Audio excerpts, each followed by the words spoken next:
ingin prioritaskan di Kepulauan Seribu ini ada potensi yang sangat besar, yaitu potensi pariwisata dan potensi kemaritiman. Karenanya nanti kita akan mendorong agar program pemerintah pusat untuk menjadikan Kepulauan Seribu sebagai salah satu kawasan strategis pariwisata, itu kita akan dukung total. Tidak terlalu mengharapkan janji-janji politik terrealisasi, namun yang saya harapkan adalah benar-benar ada perubahan, bahwa gubernur yang sekarang memihak rakyat dan juga tidak perlu malu untuk apabila mengakui bahwa janji-janji politik terlalu muluk-muluk, misalkan DP 0% yang sulit terrealisasi. Namun yang saya harapkan adalah benar-benar bahwa gubernur yang sekarang adalah benar-benar gubernur masyarakat Jakarta. Ya, kalau masih terkena intervensi politik dalam beberapa kebijakan, kemudian belum melihat pada aspek-aspek yang pro rakyat, ya hasilnya akan sama aja. Kalau nggak mau optimis, coba buat untuk kritis. Kalau nggak mau kritis, coba berdoa. Iya. Iya.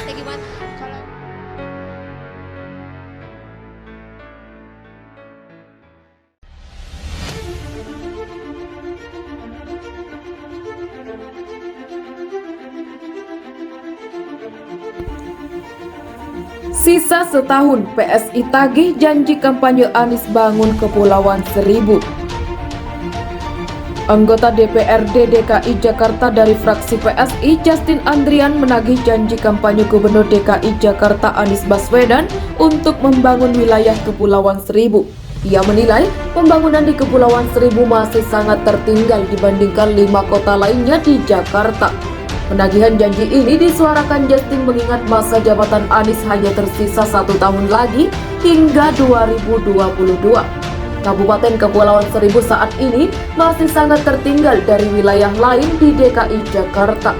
Angka kemiskinan tahun 2020 masih di angka 14,87%.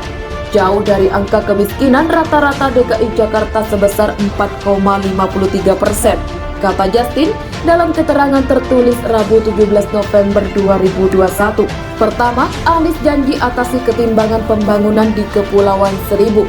Justin mengingatkan, saat kampanye pada Pilgub 2017, mantan Rektor Universitas Paramadina itu berjanji mengatasi kesenjangan pembangunan di Kepulauan Seribu. Anies dalam janjinya ingin menjadikan Kepulauan Seribu sebagai kepulauan pembangunan mandiri. Untuk mewujudkannya, Anies berjanji menyediakan infrastruktur, lapangan kerja, fasilitas pendidikan dan kesehatan, serta menjadikan Kepulauan Seribu sebagai pusat inovasi konservasi ekologi. Mengatasi kesenjangan ibu kota dengan menjadikan Kepulauan Seribu sebagai kepulauan pembangunan mandiri dengan menyediakan infrastruktur, lapangan kerja, fasilitas pendidikan dan kesehatan bagi segenap warganya, dan menjadikannya sebagai pusat inovasi konservasi ekologi. Salah satu janji kampanye Anies. Kedua, akses kesehatan di Kepulauan Seribu dinilai masih terbatas. Sejumlah warga Pulau Pramuka dan Pulau Panggang menunggu giliran untuk mendapatkan vaksin COVID-19 di Dekteng KRI Teluk Iuteva 522 yang lego jangkar saat operasi serbuan vaksinasi masyarakat maritim di perairan Kepulauan Seribu, Jakarta pada 23 Juli 2021. Justin menilai Kepulauan Seribu kerap terabaikan dalam proporsi pembangunan di ibu kota. Salah satu contohnya, kata dia, akses fasilitas kesehatan yang hanya ada 1 rumah sakit tipe C di Kepulauan Seribu. Untuk tindakan kesehatan tertentu, warga harus menyeberang ke Jakarta, tutur dia. Ketiga, ketimpangan pembangunan. Selain itu, kata Justin, Kepulauan Seribu merupakan satu-satunya wilayah di DKI Jakarta yang belum memiliki pusat pelatihan kerja daerah. Padahal menurutnya, pengangguran masih menjadi masalah di Kepulauan Seribu. Kita juga bisa melihat bahwa belum ada upaya serius mengatasi keterbatasan hunian dengan pembangunan rumah susun dan menambah lahan pemakaman yang menjadi kebutuhan warga di sana, tambah Justin. Justin berpendapat, semua ketimpangan pembangunan yang tidak diselesaikan ini membuat warga Kepulauan Seribu selalu harus keluar biaya lebih untuk memenuhi kebutuhannya.